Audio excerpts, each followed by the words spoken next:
This is Ash Kumra with the Confessions from an Entrepreneur show here on the Kraft Network. And today I have someone who is, you all know who he is. He is a TV personality. He is an uber successful author. He's the former CMO of Kodak. He is a C-suite rock star. I got here today, Jefferey Hayzlett. How you doing? It's good to be here, man. Thanks for having me. Hey. It's good to be a rock star. That's right. Good to be a rock star. It's good to be me. That's what I like to say. Yeah.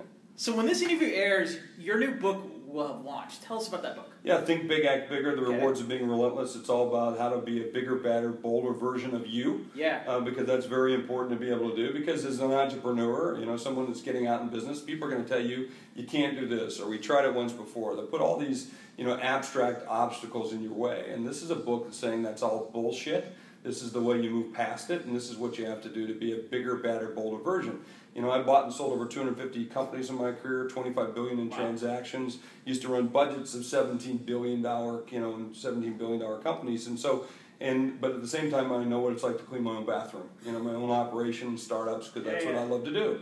And people would tell me, you can't do this, you can't do this, and I'm just tired of that kind of crap, and I'm tired of people saying this is the way to go do it, and the biggest way to go do it is to do it. Don't dream about it. Dreaming's for dreamers, and they never get shit done.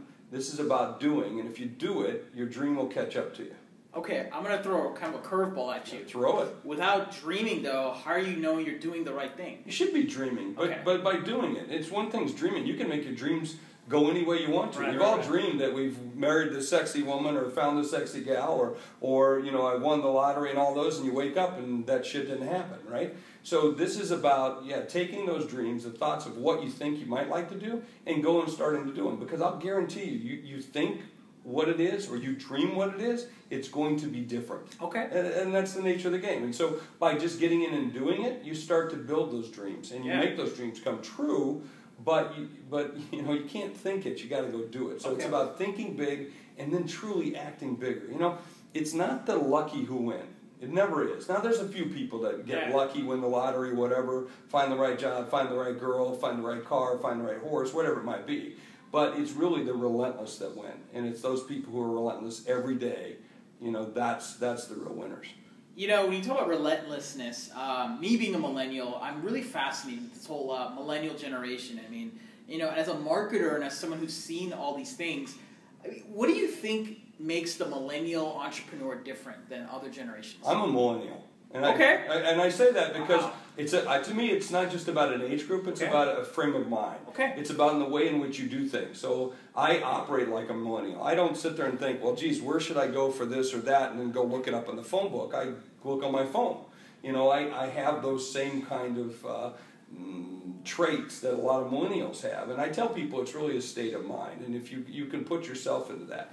So, that's the first thing you have to be able to do is understand what it is you want and where you want to go. And I think that's the biggest thing you have to do is a millennial, as an entrepreneur, to sit there and say, what are my conditions of satisfaction? My personal conditions what is it that I want? For me, my personal conditions of satisfaction are around, I want to build wealth for me and my family.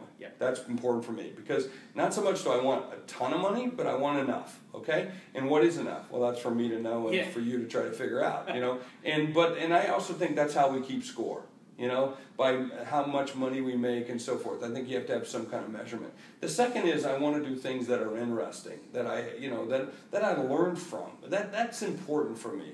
Because if I make money and it's not something I can learn about or interest me, then why the hell do I want to do it? Exactly. And the third thing for me is it's got to be fun. And I got to have all three of those things. Now, I can do two with the hope that the other one catches up. Maybe it's the fun part, or maybe it's the learning part, or maybe it's the money part. It's usually almost always the money part is the third part, is the catching up, because you really have to invest. I mean, it's called hard work because it's freaking hard. It's hard work. It's hard work.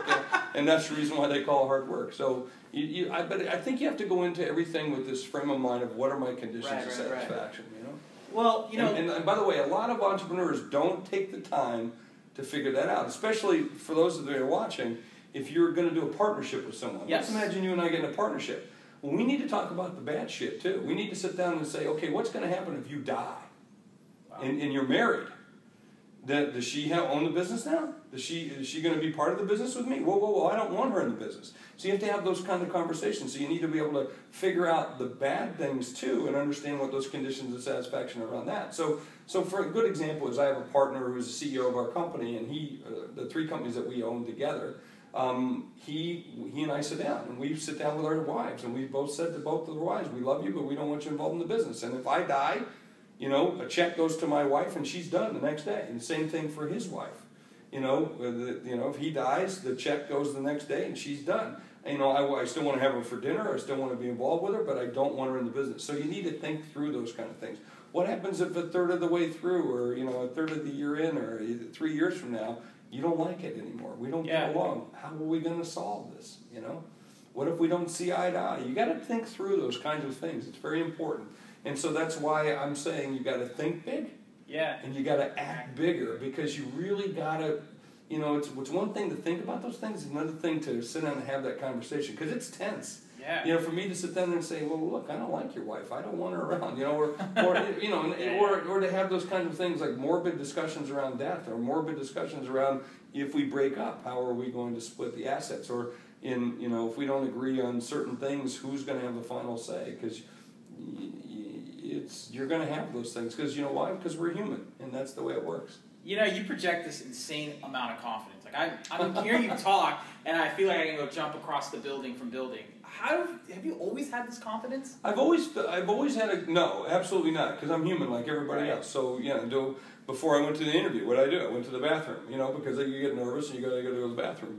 Or it might be a long interview and I've got to go, and so maybe that's the case. But have I always been? I'm confident about the things I can do. What is it you can do? I can do pretty much anything I set my mind out I want to do, if I make the decision to want to do it. Okay. But I also understand that I have to, in order to be a maestro, you have to play a lot of bad notes. Yeah. So I have to be willing to be a beginner. And I'm okay to sit here and say, if we start talking about something and you say, hey, Jeff, what do you think about so-and-so? And I don't know who they are, I'm going to say, who the hell are you talking about? And I might embarrass myself. It happens to me all the time. That's okay. I'm confident enough to know that I'm good enough in my own soul about who I am and what I do and how I do it, that I'm okay not to be an expert in everything else. And so I think that does give me the confidence. And I've been through a lot in my 55 years of understanding and buying and selling businesses. I made my first $1 million by the time I was 26. I've been through a lot of businesses and know what those are like and not like and so forth. So, but that doesn't mean am I always confident about everything? No, there's a little bravado that's in there. It's part of that. It's part of the shtick. It's part of the. I don't want to say act, because it's part of my brand, and a brand is nothing but a promise delivered, and that's part of my brand. Well, you bring up something that's kind of cool. You talk about brand, and one of the reasons why I wanted you on the show is you are clearly a master of being a self-brand. I mean, you have this. You're not just a CMO. You're just like your show, C-suite, on the way you describe yourself, like. You've been a boardroom executive. You've been a CEO, CMO. I've been a boardroom cowboy. And I love that part, the boardroom cowboy. And we actually and then you do that coat. It might even be this coat. I don't know. We flipped the jacket because we wanted to show the business on the outside and the party on the inside, because that's part of the the brand, the little bit of things that we do, the little shiny things and stuff that we do. But those are deliberate, and it's again getting back to that promise delivered, So when I have a primetime television show on Bloomberg, I'm there to do a good job of conveying the content. At the same time, I'm an entertainer. Yes, you are. So I have to show that flair, but then at the same time, I have to be me. Because it's hard enough being me. Why do I want to be somebody else? So you have to make sure that you can weave all those elements into it and be a part of it. So it's easy for me to be on brand because that's what I do. I'm me. I'm not going to be something else, and I'm going to do certain things. Does that cause me problems from time to time? Without question, because that means I lose business. I could have done a daily talk show on XYZ network. I could do this. I could do that. But those are things I don't want to do. So I'm okay with that. Okay. I'm okay with that. Well, my question I was going to get to about the self-brand is, let's say you're a early stage entrepreneur, business owner, or just rising in your corporate world, and you're trying to get notoriety as a self-brand. Like, what steps did you first take to, at least to get to that level? Be real. Be real. Be real. I mean, that, be two things. One is be real, and second is be transparent. Okay. So then you can't fake it. I mean, there's a lot of people I watch, and I see a lot of speakers out there. I see a lot of TV people, and I see a lot of, I'll be on air with them, and all of a sudden they're doing their makeup right when I'm talking to them live on air, but the camera's on me. They're just not into the conversation, but yet they're pretending like they're in the conversation. Yeah. So sometimes I'll take it off track just to have fun with them on camera, just to see what they'll do. But my point is to be real. Someone said, how can you be genuine? I thought, what kind of frickin' question is that? To be genuine is to be genuine, to be real, and how to gain, or actually the question was how to gain authenticity. Okay. And I thought, wow, what stupid question is that? But they were asking that, and it's just really to be real. And then the second thing is to be transparent, so that when they see me off camera or on camera, it's the same thing. Because I tell people when they're moving a digital business from a traditional business to a digital business, if you suck offline, well, you suck online. So, I mean, it is what it is. And I think if you are that, I really do believe with entrepreneurs, and you should listen to this, is the piece that I think is important is sell you, sell the business, sell yourself. To me, wrap them one and the same. And I think that's very important for young entrepreneurs, especially millennial entrepreneurs, to understand the self-worth of that. In that we identify Steve Jobs so much with Apple. And when he stepped away, Apple suffered for that. Yep. And now they're having to reinvent that as a different company. And so Apple has now transcended Jobs. And so that, which has been really very positive for the company, because look at the wealth they've done, and they've been able to survive past Steve Jobs' death. And you'll see a lot of other brands that way. So, but I'm a real believer in businesses selling yourself and then selling that because you're linked to the business. And so that's really around that brand promise. And I'm not talking about brand from a color of the logo, where you set up to lock up the statement and the descriptor and all those. I'm really talking about what your promise delivered. Okay. Let's talk about your book for a second, because one of the things that I was interesting about your book is relating to the authenticity is how do you find that authenticity? Like, a lot of people, you'd be surprised, don't know what their authentic message is. Like, how did you find it? You got to search, you got to do, and you can't sit there and say, to give you a good example, when we first started promoting me, and we knew that we were going to go out and do a TV show and so forth, so we said, well, how do you do a descriptor around Jeffery Hayzlett when we first got started? I said, well, we sit around the table and we said, well, let's describe you as a global business celebrity. Well, what's that mean? Well, whatever the hell we say it is. Yeah. Okay, so we said, okay, this is what it is. Now, what are the attributes that make that up? So we show you in international settings, we show you in business settings, and we show you on red carpets. And we start to show how you are interacting on that. But you have to really be there. They can't be fake pictures or fake instances. You have to be really doing that stuff. So you have to be going to the Oscars. You have to be going to the NFL draft. You have to be going to this and using it as a business thing, and then you're commenting on them, or you're talking about those things, or you're in London, or you're in Canada, or you're wherever it might be internationally, and you're doing those kinds of things. Well, then that shows you how you transcribe that, and that delivers then on the brand. So that's how you find that authentic self. So what is the descriptor of what you want to be, and then how do you make that reality? Right. And that's what you really have to do. And so for me, when people speak, we speak. He's a primetime television host. I am that. Primetime radio host. Am that. In terms of CBS as an anchor, with the Play.it network, and then global business celebrity. We use that as a descriptor. We say best-selling author. Hall of Fame speaker. And sometimes cowboy. All those things are true. I love the cowboy. I'm wearing the boots, and I have horses, and I live in South Dakota. So there you go. You have to live. Although people call it my ranch. We always talk about the ranch, and we make fun of that because my ranch is not a ranch. But yet people run pictures of my ranch in magazines and so forth and call it my ranch, that we just finally started calling it a ranch when we wouldn't call it a ranch. We'd call it a farm, and we'd call it just a couple, some acres that we have a house on. One of the things I love about hearing you talk is that you have this big thing about family. You mentioned the ranch, you mentioned your family. Absolutely, yeah. I wouldn't be doing what I'm doing if it weren't for that. Okay? Yeah. Meaning my connection back to South Dakota. I'm very proud of South Dakota. Okay. I wouldn't be doing the things I'm doing today if it weren't for my background and history of that, and having the experiences I had there, and my family. who keeps me extremely grounded, okay? Look, somebody once asked me, said, Jeff, why don't you come back to South Dakota to speak more often? Well, I can't. Too many people see me naked at the Y. You know, and like my family is the same way. I'm just the dad. I'm just the, you know, when my kids used to travel with me or we'd go places and I'd be recognized, they hated it because they just wanted me to be dad. You know, and that's what they know you as. So it's really important for you to have that grounding and to have those experiences. And don't forget, you know, I'm one of those kind of guys. I always make sure I go home with the person I went to the dance with. Okay. And it's very important for you to remember there are going to be people that are going to help you out in your business as you get bigger and bigger, as you add more zeros. As you add more zeros to your business. Negative and positively.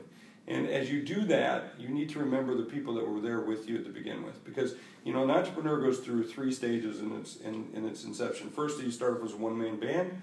And then you add devout followers, and then you add skilled practitioners and technicians. And so you make those transitions, and I've always seen those transitions. The key is never to lose the connection, you know, in the steps in between. It's very important. Well, you know, talking about entrepreneurship, one of the things that you're clearly an expert on is marketing. From a CMO standpoint, what are some trends that excite you right now? Industries. If you were 21 or 31, or you just got out and you wanted to become an entrepreneur, what are you passionate about, or what are you? Well, there's 2 I'm doing them today. Okay. And, you know, and that's digital television. I mean, without question, and you know everything that's around digital media. Because when was the last time you ran home to watch a primetime show? Okay, it's just like didn't DVR it. Yeah, primetime. Just watch primetime show, or even do DVR it, or even don't DVR it. I mean, you just don't do it. I don't even DVR shows anymore because why? You can go look them up, right? When was the last time you rushed home to watch a primetime business show? Ain't gonna happen. Okay. So you know the most personal device there is in the world today is the mobile phone. I mean, for guys like me or a little bit younger, I know where my phone is more than I know where my children are. Okay.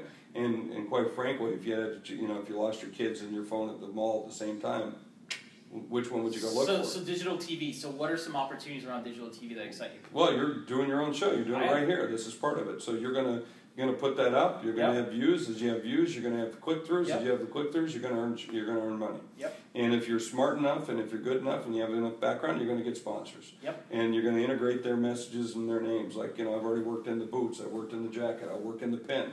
I'll work in all those. Maybe I'm going to talk about my Chopard watch or something like that, and I'll get paid. And there's another watch right there.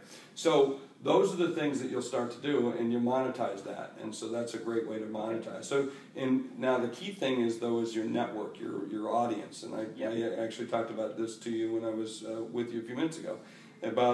I tell people today that folks like yourself and others that are trying to do what we're doing, is that your network is your new broadcast network. Your community is your new broadcast network. So the more people you can build in that community, the more power you have in terms of getting the message across, which is the things that advertisers and businesses want access to, and that is to the people who are watching the show. So that's really critical that you do those things. So so when I say what's the trends, it's really mobile and it's digital and OTT, over-the-top television, or content and the monetization of content. We're going to see monetization of content like we've never seen it before. Traditional journalism is going away, and there are going to be people who are going to want to trust certain individuals because that's what we do. And it's that trusting of those people and your friends and the friend sourcing of that's going to be very critical for messages getting out. Okay. Well, what's next for you? It sounds like you've done a lot, and you've done it all, actually. There's lots of stuff I haven't done. I want to be a full-time cowboy. Okay. So that's one of the things I want to do. I like doing what I do, and I like doing it well. So, what we're intending to do is we have what's called the C-Suite Network. We focus on companies that are $10 million or greater, which is about 600,000 businesses in North America out of the 28 million businesses out there. Okay, so but that 600,000 businesses controls 95% of the business spend in North America. Wow. So that's the elite of the elite, and that's where we're focused on. So building that network and building a trusted network, almost like a private country club for that group, is very critical for what we're doing with the C-Suite Network. And because I think you have LinkedIn, you have all these other places. Today, everybody goes in and sells you. They sell you like crazy. And I get crap at I get prostitutes coming at me. I get this coming at me. I get all this crap coming at me, and I don't want to know those people. No offense, but I really don't. And so I want a wall. I want something that can shield me from that, just like I can stop watching commercials on shows if I want, And so what we're doing is building that private network for those people to be able to feel safe, to have conversations, to engage and have networks inside of that group, because it's a very elite kind of group, just like you're doing here with the entrepreneurs, with millennial entrepreneurs. You get what you do. Millennials get themselves, and they don't need an old guy like me telling them what to get. You get yourself, and so you want that network of those people, and you don't want the old guys in there. Although you should listen to the old guys every once in a while, because we know some shit, and we'll teach you the old rules. It's kind of like the old bull and the young bull. I've heard that analogy. Actually, why don't you share that? Well, the old bull and the young bull are up on the hill, and the young bull says, then they both look down the hill in the pasture, and they see these beautiful cows. And the young bull says, why don't we go down there and screw us one of those cows? And this is a bad joke, very off-color joke. And said, why don't we go down there and screw one of those cows? And the old bull says, how about we just walk down there and screw them all? So, and there's a lot of things you can learn from some mentors, a lot of things you can learn from people who have done it and done it again. And because, you'll find out as you go through this and you do this, and you'll do it more than once, you'll do it many, many times over and over and over. And there's certain kinds of things that you can pick up that will help you move through the real key steps that you have to crawl, you have to walk, and you have to run. You're never going to be able to skip those steps, no matter what you think how smart you are, how much money you have, how quick and adept you are. You still have to go through all three of those steps. You have to crawl, you have to walk, and you have to run, and everything you do in life. And now you can move through those steps faster and with more experience. Yeah. Okay? And so, but you're always going to have to do those steps. You're always going to have to, get a .com. You're always going to have to go, find an office, get keys, set up the internet. You got to do all that stuff. You can't skip any of that stuff. But you're going to get better at it because you've done it before, and you know who to call, and and so forth. So I think that's important. One piece of advice I'd give to entrepreneurs, and I want to say this, and I'm on a mantra about it, and that's this whole culture around failing fast. Okay. And a lot of people are wearing it like a badge of courage. And I don't know about you, but I've learned that failure is losing, and I don't like to lose. Okay. And so people talk about fail fast. Okay, no shit, Sherlock, fail fast. That's like TYCO, thank you, Captain Obvious. What you want to do is win fast. Okay. Right? When people say, hey, Jeff, what's your biggest failure? I don't know. Haven't done it yet. That's the way I look at it. I don't even remember my failures. Now, do I have them? Yeah. Do I have some I kind of remember? Yeah, because they're comical. But the bad ones I really, truly don't remember that well, because those were just steps to get to the wins. I'm winning. So your failures got to where you are. You have to, without question. That's great. But I'm not there to go looking for failure. I'm looking for wins, man. Of course. And it's the mental attitude of, I don't want to fail, I want to win. Someone asked Thomas Edison, when I criticized him one time, said, you failed 10,000 times making the light bulb. He said, no, I found 10,000 ways not to make a light bulb. And that's exactly what he said. Yeah. So it was a much better way of focusing. So he was always in the mind, I'm going to build a light bulb. Not that I'm going to fail. I'm going to find it. I'm going to do it. And it was that zest for winning that I think is real critical. So stop failing fast. In fact, when you think about failure, choke it off, kill it. Find the win. And that's what you have to do. That's what you have to do to think big, act bigger. You got to bust through the failure and find the win. And people are going to try to help you fail all the time. They want you to fail because it makes them feel better about themselves and all the other bullshit that goes on with being a human being. Then we'll move past that crap and win. If no other reason to piss them off. If no other reason to piss your enemy off. And by the way, when you have an enemy, you put a quarter in, you get to go for the full ride here. But when we talk about enemy, go find the biggest, baddest, meanest enemy you can, because that tells you a little bit better about who you are as well. Go into that further. What do you mean? Well, I want to, look, I have businesses come to me. I serve on 14 different company boards today, public as well as private boards. And people come to me and ask me to invest in their company, and we look at their company, and I'll say, well, who's your competitors? Well, we're new. We have no competitors. We're so special we have no competitors. Got it. Yeah, well, if you have no competitors, I don't want to invest in you. Because what's the value? Where's the value? Uber, what was Uber's competitors? People say, well, how could Uber get into the business that they're doing today? when there were so many taxi companies. Well, it wasn't a taxi company, it was the service, it was the experience, it was the ride. Company. Yeah, it was about the ride. It was about getting you where you wanted to go. Right. And we were and the experience was so good that you're willing to pay 25% more for that experience that you could get from a cab. Wow. You know? And yet they showed you that this is what we do. We punch a button and we show up. We don't have to wave your hand, you know, hope that you will show up. I don't have to have a seat that's shoved so far back. My knees are up into my nostrils. I don't have to have a cab driver who's going to be yelling at me at the end of the thing and expecting this. In fact, I can get into a car with Uber and not even talk to that guy if I want to. So yeah, we want is the biggest, baddest, meanest audience or competitor that you possibly have, because that tells me there's value there. There's value. And I can take that and I can win it and I can steal it and I can hijack it and it's mine, all mine.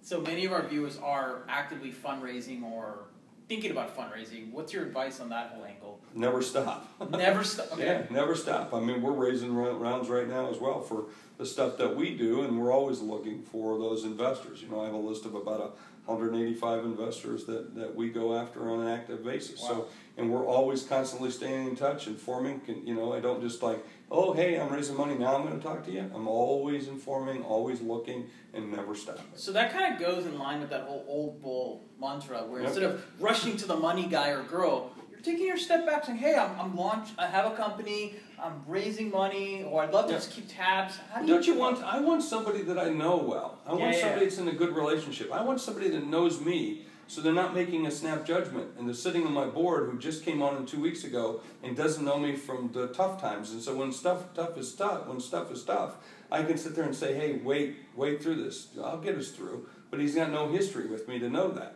Right? Yeah. Now, if they've known me for 20 years, they know that Jeff does this all the time. It's not a problem. He'll get us through. I know he will, and because that's my track record, right? So you want that kind of relationship. You know, somebody said recently at a convention I was at, they said it's all new. It's all about relationships. I was like, when did it stop? It's never stopped being about relationships. That's how you get things done. Okay. Yeah. My last question is. Last, we're done. This is it. Wow. Oh, we can go longer. Oh, we can do it. Oh, okay, great. Never mind. Restart that. You know, regarding the whole fundraising thing, I'm just curious. Like, I always hear this mantra. It's like, you bet on the jockey or bet on the horse. What do you think?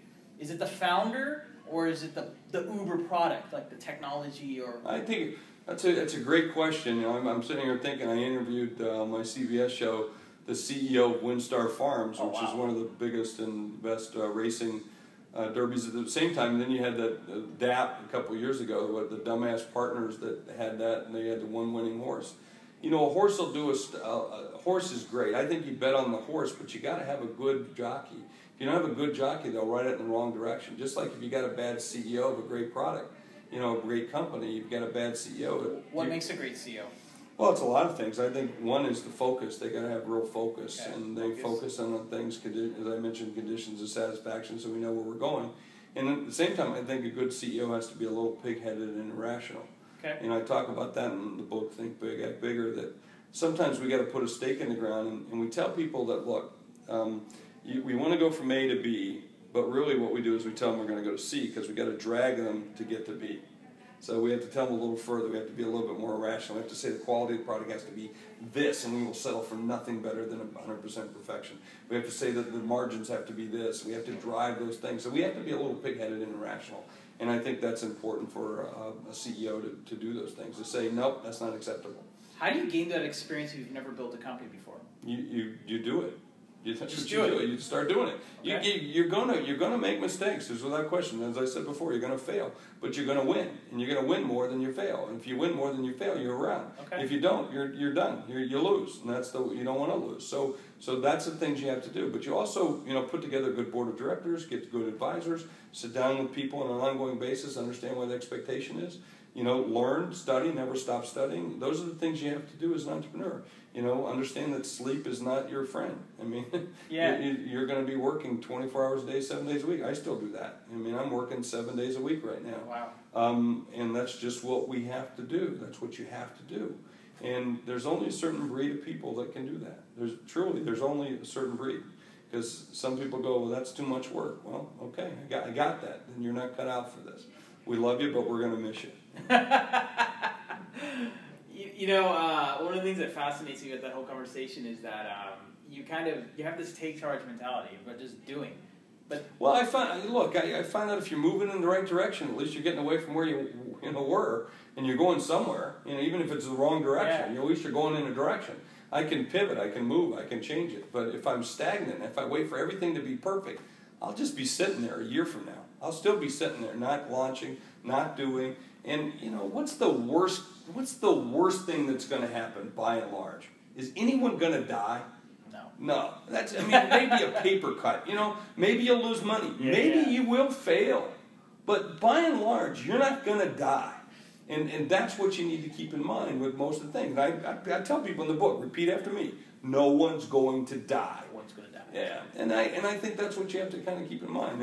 And I've found that momentum can carry you through a lot of bad decisions. Yeah. Momentum can carry you through a lot of shortages in money.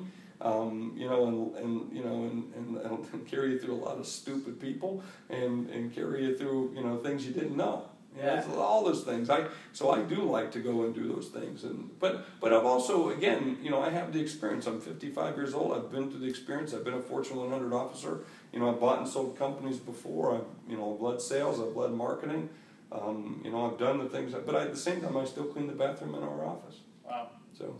Because I think it's important for you to stay grounded around those things, and to keep your hands dirty, so to speak, so you know what it's like to be in the business. Because the second you forget, that's when you start losing perspective. In terms of business trends, you've, as a speaker and someone who's been around, who are some business leaders or executives that you admire, people you could have interviewed on your show, or people you just read about? There are people every single day that I sit and listen to that I find, yourself and others. Literally every day. And it could be a cab driver. It could be John, the coffee guy on 29th and 7th. Okay. I watch this guy. He's got the shittiest coffee in the world, but he's so good with the people that they come back and they buy the cheapest, shittiest coffee you've ever seen. Yeah. But he's so cool at what he does in this little pop-up trailer that's right there in the corner that he wheels in every single day, and does a good business because people like him, and that's a pretty cool thing. So but I do, I had Seth Godin the other day. He's a good friend of mine, and I was really impressed by listening to Seth in my interview of saying, Seth, man, you think deep, and that was cool. Or I listened to David Bach, who's a financial wizard, or Dave Potruck, who was the former chairman of Schwab, $27 billion company. And I listened to, and he's a former fighter. And you can see him when he's talking, he's got his fist like this, and you can see what it's like. And then you learn in the conversation that when he got fired as the chairman, as the CEO of Schwab, he got fired. And when he got fired, the first person to call him was his secretary, who said, I just quit my job. Where are we going? And this is a woman who, and he went the next day, and she's picking him up in her minivan with Cheerios on the floor, and she quit her job. And I thought, man, what do I know about this guy? What I know is that he must have done something right for her to give up all of that and immediately go to him. So what's he got? Yeah. And I want to know what that is. Okay. And so those are the things that I see every single day, or General Wesley Clark, or even Donald Trump and others that are friends of mine. All these folks that I get to talk to, and they're all motivational, and guys that you'll never know, like Mr. Penson. I don't even know what Mr. Penson's first name was, but I worked when I was 14 as a plumber's helper for him, and I carried plungers, and I carried pickaxes and wrenches and stuff like that, but I learned a lot about things in his business, or Michael O'Connor, who helped me with my very first printing business. I bought that business from him, or John Timmer is a great friend of mine who ran an insurance business, and I learned a lot from him. These are mentors that you'll never know who they are, but I do. Well, going back to that first business, if you had to meet that younger version of yourself, and they wanted to have coffee with you for 30 minutes, what would you say to that person? Don't pay attention to a lot of the other things people are saying to you. Okay. Trust yourself, okay? You got to be realistic about it. Don't listen to your mother, and don't listen to the guy that's telling you you're a freaking idiot at the same time, right? Because they're both lying to you, all right? love my mom, right? But the guy over here, he's saying those things because he's saying them for his reasons, not your reasons, right? So I've always learned to take the top 10% and the bottom 10% and throw that out, and what's left over is pretty much what you want to focus on, because that's the core, and that's where I'll get 80% of my business from that 20%, the Pareto principle, and so I'll focus in on that piece of it, and so I tend not to pay a lot of attention to the people who also like to tell you. Let me tell you what I'm hearing from people. What is the Pareto principle for those who don't know? Pareto principle is a simple principle that says you get 80% of your business from 20% of the people that you do business with, and it's always been true. No matter what you do, it's always 80-20. It's called the 80-20 rule, or the Pareto principle. So you get 80% of your results from 20% of your output. Whatever it might be. So key is to find the 20 and find the 8, and then get the 80. Okay. Well, last question. Tell us who's the right person to buy your book. Which person should purchase the book? Someone who doesn't want to be a loser. Someone who wants to win. That's who should buy my book. If you want to have a bigger, better version of you, or your business, then you should be buying this book, because that's what it's about. And I don't care if you want to be the biggest introvert or you want to be the biggest extrovert, or the biggest expressive, or the biggest amiable personality. Whatever that is that you want to do in anything in your life, if you thought about doing something bigger, no matter what it is, whether it's with your family or whether it's with your business, this is the book for you, because it doesn't make a difference. Who's holding you back? If people are sitting out there, I want to spend more time with my family, who's stopping you? Someone putting a gun to your head and saying you can't do it? If I want to have a more successful business, who's stopping you? And that's what this book is about. And I'm tired of all the charlatans. I'm tired of all the people saying, let me show you the secrets. This is what it is. The secret's so simple. It's just do it. And that's the focus of this book, is how to get rid of those obstacles and be the biggest, baddest, boldest version of you or your business, whatever you want to do. Awesome. Well, thank you so much. Thank you. Thanks for having me. I appreciate it.